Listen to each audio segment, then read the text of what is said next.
This is a story about how four coincidences had led me into finding out who I was in a past life. The story is very strange, and so I hope it teaches you how not to discredit a coincidence.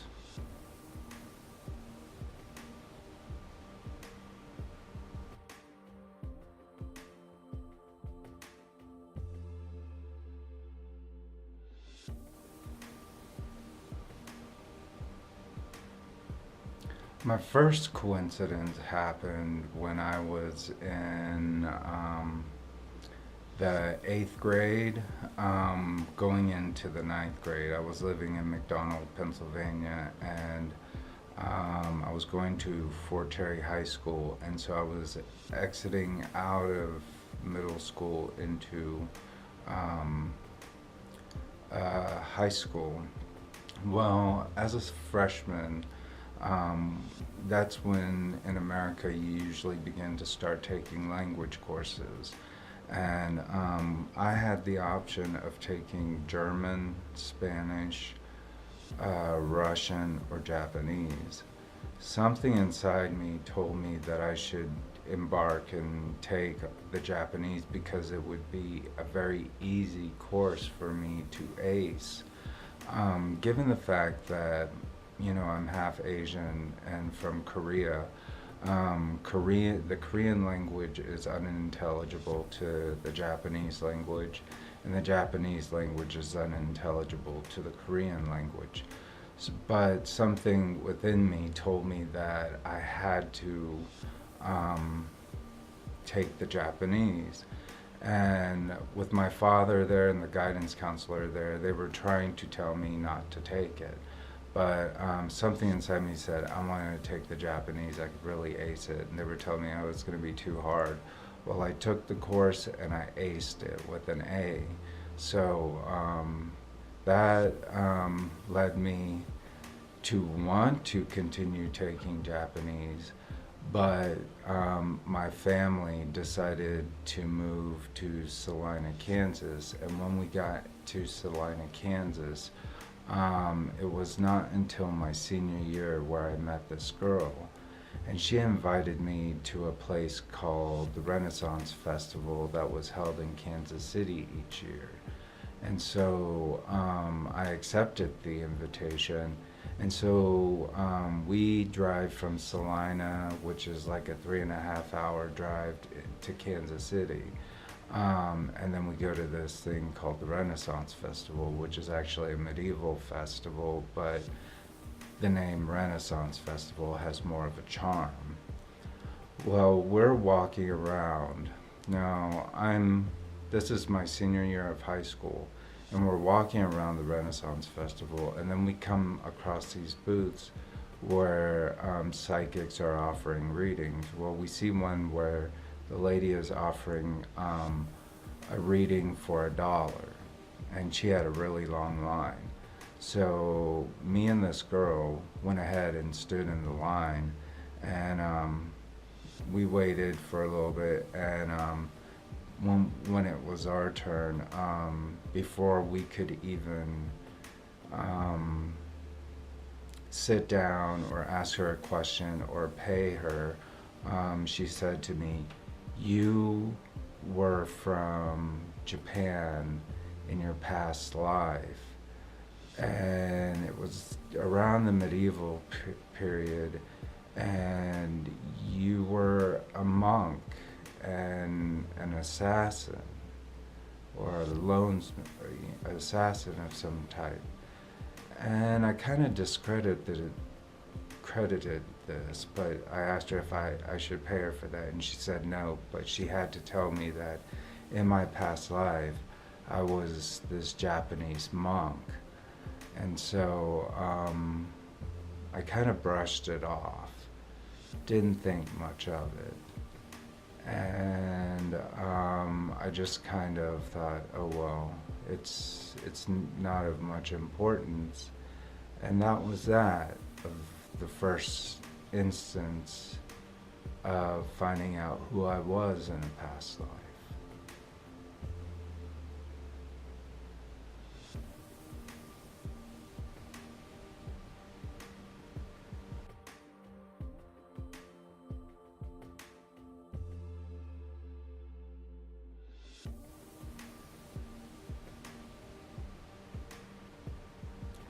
My second coincidence came when I was an undergraduate in college.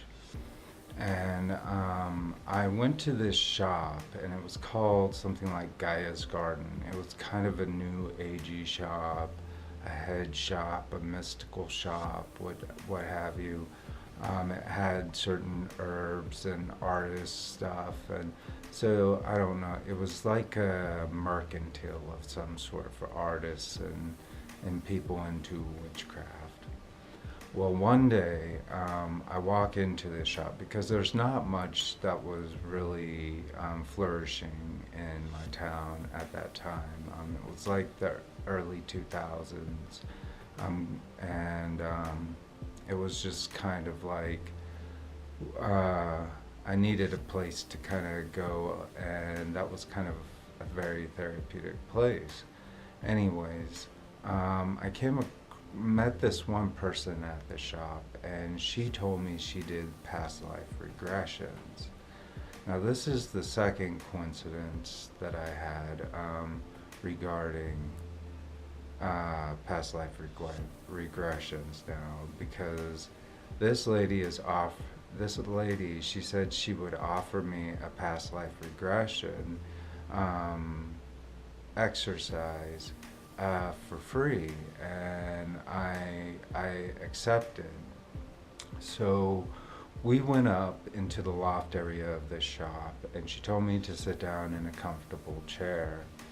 And then she told me to relax, and then she told me how to go into these subconscious states of hypnosis. So she was trying to send me into a past life, or my past life, by rechanneling my energy or sending, but it had to deal with hypnosis. So I was sitting there listening to her, going through the exercises that she was telling me, mentally, and then she asked me, "Are you under hypnosis, or are you under, can you retrieve your past life right now?" And I was just like, I don't. I woke up and I was like, "Sorry, but I don't think it really worked." I think there was just so much activity in the shop that day that it was really hard for me to go into complete hypnosis. And so we talked about, and we were like, yeah, it's probably because there was so much noise, so much talking, that it's hard to go under. And so I went home that night, and I got into bed. And as I was going into bed, all of a sudden I felt myself going deeper and deeper into a subconscious, like, sleeping state. And all of a sudden I felt myself transported into a medieval period. I was looking down at my shoes, and they were like woven from some kind of rope or something. And I was wearing this kind of yukata, or monks, Japanese monks robe, with, they were like squares, but they were not complete, kind of. They're like like that. They had that design on it. It was like black and white. And I was sitting around a campfire, and I was playing a flute with other people who were also playing music, and it was medieval Japanese music. And I could just understand, like, I understood from my education what period I was in. I was like in the Heian era, and so I was playing this flute, and I could hear like the music, and it was just everything was medieval about the experience. It was nothing of the modern world. It was just something of a time that was long gone. And so we only have relics of it through music and art and culture. So, I was sitting there and like I remember playing this flute, looking down at my clothes, looking down at my shoes, looking at the campfire, and then as I would turn to go and look at everybody else who were playing their part in the music, I woke up. And when I woke up, I was like, whoa, what just happened? Anyways, I go to the shop the next day and I see the lady there and I ask her, or I talk to her, and I'm like, you know, I just went through this weird experience last night where right before I was going to bed, I went down into this deep state and I was in medieval Japan, and I was playing this music around a campfire with all these people, and I remember what I was wearing and what the music was like. And she's like, yeah, you probably couldn't relax until you got home, and so that's what happened. You went down into that state. And so I was explaining to her what had happened, and we both agreed that yeah, the hypnosis did work, and that I had a past life regression, and that was my second coincidence with my past life regression.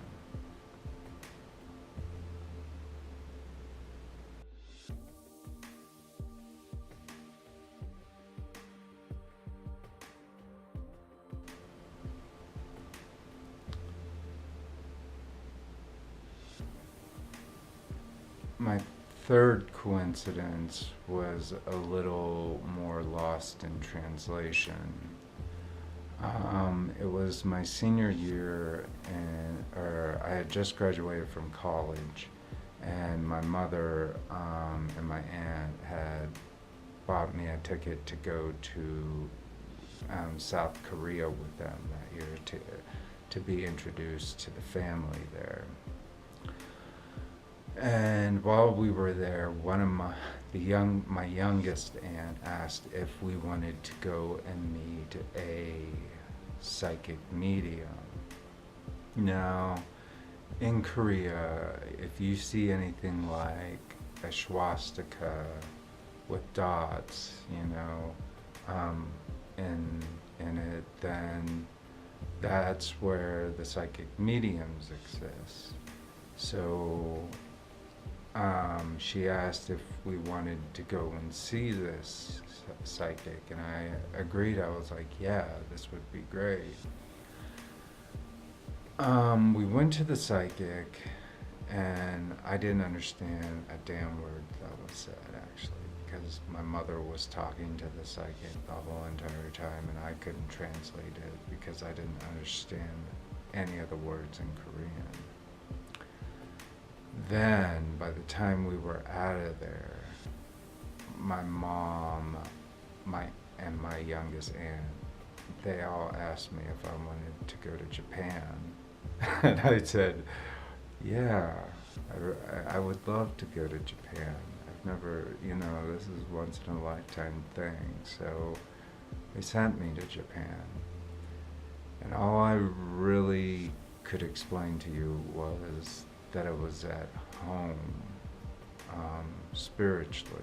Like, there was a part of me that had been transplanted and grounded into who I was as a person long ago.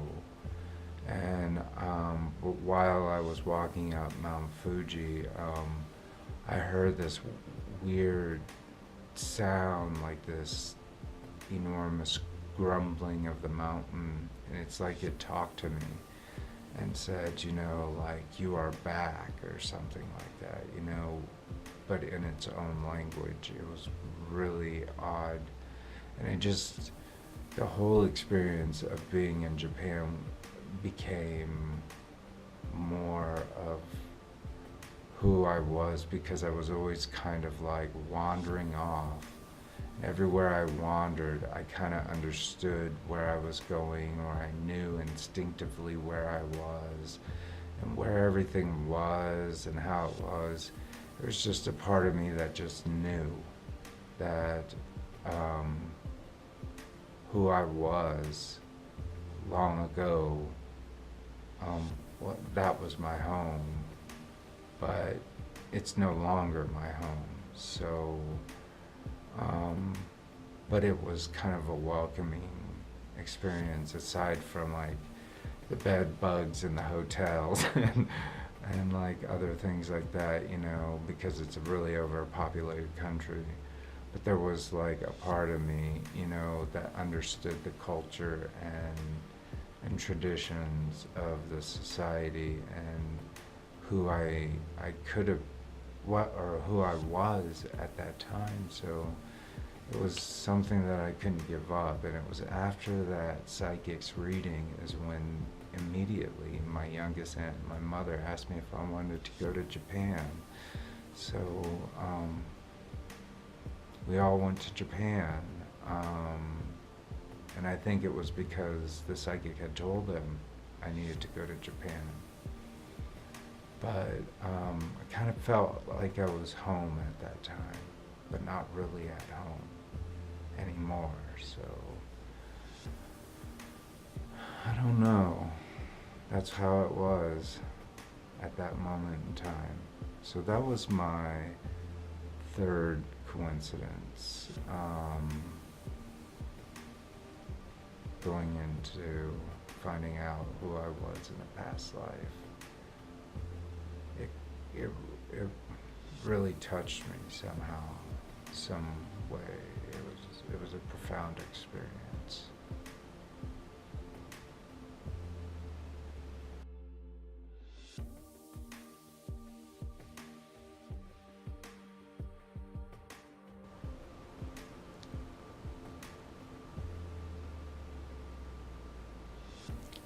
My fourth coincidence of finding out who I was in a past life was really strange, because this was found through an app. I was just going around on a fortune-telling app, and there was a section that said past life. Well, it asks you to put your date of birth in, and then it calculates something, and it gives you what your past life is. Now, this app I use a lot. I find it fascinating, but this is what it said, and this is the fourth coincidence of finding out who I was in a past life. Says, I do not know how you feel about this, but you were male in your past life. You were born somewhere around the territory of modern northern Japan during approximately in the time 1025 CE. Your profession at that time was a monk, a beekeeper, and a lone gunsman. Your brief psychological profile in that past life was that such people are always involved with all things new. You have always loved changes, especially in art, music, and cooking. Lessons that your last past life brought to you in this present was your lesson to learn discretion and reasonability, and then teach others to do that. Your life will be happier when you help those who lack reason. I find this to be strangely true, because this is basically telling me something that I've always kind of felt. When I was a small child living in Pennsylvania, I used to catch bees all the time. I even caught bees, like little honeybees, as a little kid. Put them in jars and stuff. I was always fascinated with bees. And I used to do some hunting when I was younger. And there was a time even when I wanted to be a monk, you know. It was really strange that this app, which seems so unassuming, would have all this information. You know, I've always been fascinated with the Heian, Heian era of Japan, you know, because it was a time of art and culture and opulence and luxury. And I mean, sure, there was a lot of poverty, but, you know, it was a really important time in Japanese history, and there was a lot learned from that period. So I've always been attracted to that period. Even when I go into like museums, the first thing I want to check out is all the medieval stuff, because it's like you feel those ghosts, you know, like that haunt you from the hands and the people that have touched these items and lived in these items and created these items. So, you know, it was always kind of a passion of mine, this medieval period. And so not until I found this app did I realize, you know, wow, this is the fourth validation that I'm getting of who I was in a past life. And, you know, even if I was skeptical before, now I have to be a believer, because 4 times, that's a lot. So it was, you know, really profound to me to know, like, who I really was and my purpose and, you know, giving reasoning to the world. I've always been into art, music, cooking, culture, all that stuff, you know, so it was just all natural for me. It really resonated with me, and it made sense, and everything came into like fruition when this app described it all for me. It was really strange. It was like just kind of out of the blue. So that was the fourth coincidence that led me to find out who I was in my past life. And so I'm a believer at this point. You know, there's nothing more that can convince me of who I was in past life, you know, other than finding out that, yes, I was this specific monk, you know, and his name was, and he lived here, but it's like I've already been there. And regardless of knowing that, you know, I know now, you know, who I kind of am and my purpose.